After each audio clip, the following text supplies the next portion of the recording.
சகிப்புத்தன்மை உள்ளவர்களாய் இருக்க வேண்டும். சங்கீதம் 69 அதிகாரம் 7 உமது நிமித்தம் நிந்தையை சகித்தேன். இதை சொல்லுகிறவர் மிகப்பெரிய அரசனாகிய தாவீது. இவருடைய வாழ்க்கையில சிறுமைப்பட்ட இடத்திலிருந்து கர்த்தர் அவரை உயர்த்துகிறதை பார்க்கிறோம். அவருடைய வாழ்க்கையில ஆடுகளை மேய்க்கும் போது ஒரு மிக மட்டமான ஒரு வேலை என்று சொல்லுவார்கள் அல்லவா? அப்படிப்பட்ட வேலையில இருக்கும்போது ஆண்டவர் அவரை உயர்த்த ஆரம்பிக்கிறதை பார்க்கிறோம்.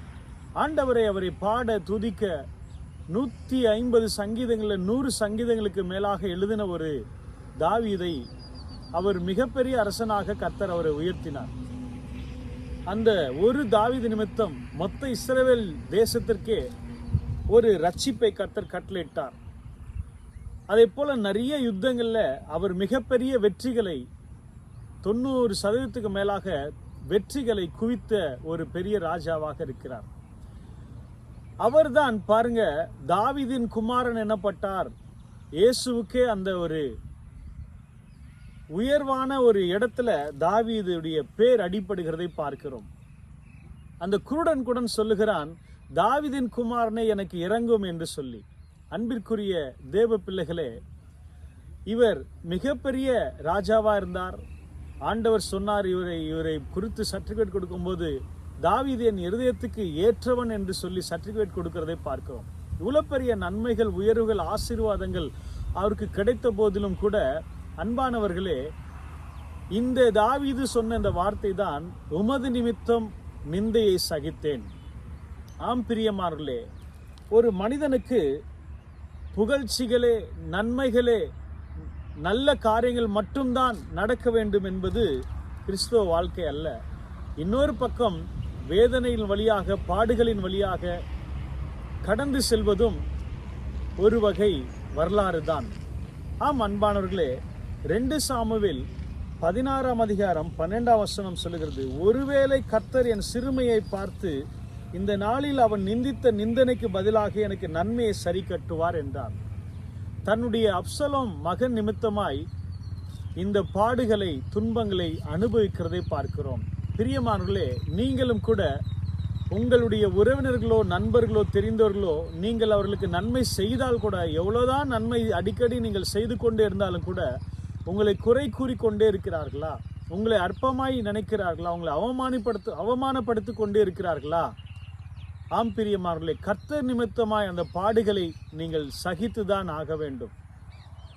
இந்த தாவீதும் தன்னுடைய ஒரே அந்த பிள்ளை, அந்த 2 சகோதரர்கள் அம்னோன் என்ற மகனை கொலை செய்த நிமித்தமாய் அந்த அப்சலோம் ஓடி போகிறான். 1-2 வருடங்களுக்கு பிறகு மீண்டுமாய் தாவீது தன் தகப்பனை சந்திக்க வரும்போது, தகப்பனுக்கு தான் ராஜ மரியாதை கிடைக்க வேண்டுமா, எனக்கும் வேண்டும் என்று சொல்லி தவறான பாதையில, குறுக்கு வழியில சென்று தனக்குன்னு ஆட்களை நியமித்து ஒரு கட்சியை ஆரம்பிக்கிறது போல ஜனக்கூட்டத்தை சேர்த்து கொண்டு தகப்பனுக்கு நேராகவே அவன் எழும்புகிறதை பார்க்கிறோம். அப்படிப்பட்ட நேரத்துல சவுல், முன்னாள் ராஜாவா இருந்த சவுலுடைய அரண்மனையில வேலை செய்த ஒரு வேலைக்காரன் அந்த 16 அதிகாரத்துல, 2 சாமுவேல் 16 அதிகாரத்துல தாவீதை பார்த்து, ஒளிந்து போ இரத்த பிரியனே அப்படின்னு சொல்லி மிக கேவலமாக தாவீதை நிந்திக்கிறதை, அவமானப்படுத்துகிறதை பார்க்கிறோம். கூட அந்த தாவீது கூட இருந்த ஒருத்தர் சொல்றாரு, நீங்க ஆணையிடுங்க தலைவரே, ராஜா அவனுடைய தலையை எடுத்து கொண்டு வருகிறேன் சொல்லும் போதுதான் இந்த வார்த்தையை தாவீது அழகாய் சொல்லுகிறார், ஒருவேளை கர்த்தர் என் சிறுமையை பார்த்து இந்த நாளில் அவன் நிந்தித்த நிந்தனைக்கு பதிலாக எனக்கு நன்மையை சரி கட்டுவார். அன்பான தேவ பிள்ளைகளே, இந்த உலகம் பொல்லாங்கானது, அநியாயம் செய்கிற உலகம். நம்ம நன்மை செய்தாலும் நம்மை குறை கூறுகிற உலகம், நம்மை வேதனைப்படுத்துகிற உலகம், நம்மை துக்கப்படுத்துகிற உலகம். ஆகவே அநியாயங்களை சகித்து கொண்டு தேவனுடைய பாதத்தில் நம்மை அர்ப்பணிப்போம், ஒப்பு கொடுப்போம், சோர்ந்து போகாமல் முன் செல்லுவோம். கர்த்தர் நம்முடைய பாடுகளை, துக்கங்களை மாற்றி போட்டு அவரோடு கூட நாம் பாடுகளை சகித்தோமானால் அவரோடு கூட ஆளுகையும் செய்வோம் என்று வேதம் சொல்லுகிறது போல கர்த்தர் நமக்கு நன்மையான காரியங்களை ஒரு நாட்களில் இது நிமித்தமாய் செய்வார் என்பதில் சந்தேகமில்லை. கர்த்தர் உங்களை ஆசீர்வதிப்பாராக. நல்ல தகப்பனே, இந்த சத்தியத்தை கேட்ட ஒவ்வொரு ஜனங்களையும் ஆசீர்வதியும். ஒருவேளை அவருடைய வாழ்க்கையில பாடுகள், துக்கங்கள், துயரங்கள் வழியாக கடந்து போவார்களே, ஆனால் தாவீது சொன்னது போல அதை சகிக்க கர்த்தாவே ஒவ்வொருக்கும் கிருபை தாரும். ஆண்டவரே, எப்படி என்ன சொல்லலாம், எப்படி என்ன கேட்கலாம், பேசலாம் என்று சொல்லி நாங்கள் ஆவேசப்படாதபடி, கோபப்பட்டு போகாதபடி நாங்கள் அதுக்கு சகித்து கொள்ள, உமக்கு சமூகத்தில் காத்திருக்க, அடங்கியிருக்க எங்களுக்கு கிருபை தாரும். ஏற்ற காலத்தில் உயர்த்தும், ஆசீர்வதி. இயேசுவின் நாமத்தில் ஜெபிக்கிறோம் நல்ல பிதாவே. ஆமென்.